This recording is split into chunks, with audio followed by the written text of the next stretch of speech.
નમસ્કાર, આપ જોઈ રહ્યા છો સ્પાર્ક ટુડે ન્યૂઝ। સુરતના વડોદ ખાતે આવેલ પાણીની ટાંકી જીવતા બોમ્બ સમાન જોવા મળી છે। પાણીની ટાંકીના દાદર સંપૂર્ણપણે જર્જરિત જોવા મળે છે। તંત્ર દ્વારા માત્ર કામગીરીના નામે ટાંકીના આજુબાજુ પાલખ બાંધી સંતોષ માની લેવાયો છે। પાણીની ટાંકી પર માત્ર થીંગડાઓ મારવામાં આવ્યા છે અને ઉપરના ભાગમાં હજુ પણ સળિયા દેખાઈ રહ્યા છે। 21/8/2015માં પાણીની ટાંકીનું લોકાર્પણ કરવામાં આવ્યું હતું।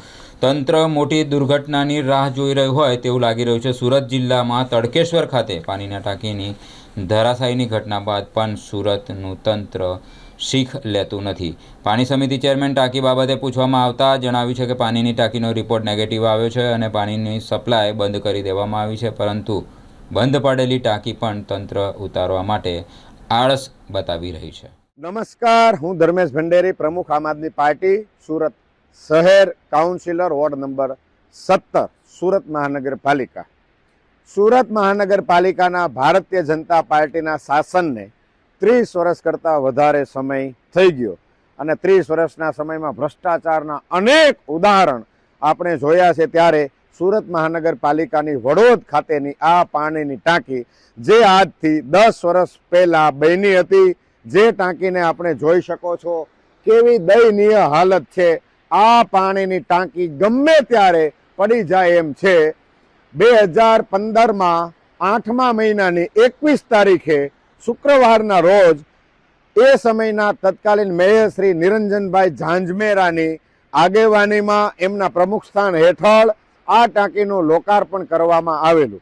એટલે કે 10 વર્ષની માથે 5 મહિના જેટલો સમય થયો। 10 વર્ષને 5 મહિનામાં આ ટાંકીની હાલત ખખડધજ થઈ ગઈ। આ ટાંકી ગમે ત્યારે પડી શકે એમ છે। સુરત મહાનગરપાલિકાની અંદર ટેક્સના નાણાં જે લોકો જમા કરાવે છે એ સુરત શહેરની પ્રજા પોતાના પરસેવાની કમાણીમાંથી પૈસા સુરત મહાનગરપાલિકાની તિજોરીમાં એટલા માટે આપે છે, એમને એક આશા હોય કે સુરત મહાનગરપાલિકાના ભાજપના સત્તાધીશો અમારા માટે સારું ઇન્ફ્રાસ્ટ્રક્ચર ઊભું કરશે, અમારા માટે સારી સગવડતા સાથેનું જીવન અમને આપશે, પરંતુ આ તમામ આશા ઠગારી નીવડી છે। આ સુરત મહાનગરપાલિકાની ટાંકી હજી ભારતીય જનતા પાર્ટીના શાસકો સમજતા નથી કે આને હવે ઉતારી લેવી જોઈએ। જો આને નહીં ઉતારી લઈએ તો આ ટાંકી પણ ગમે ત્યારે હેઠી પડશે અને લોકોનું જીવન જોખમમાં મુકાશે। ભારતીય જનતા પાર્ટીના ભ્રષ્ટાચારનો વધુ એક નમૂનો એટલે વડોદ ખાતેની પાણીની આ ટાંકી। જય હિન્દ, જય જય ગરવી ગુજરાત।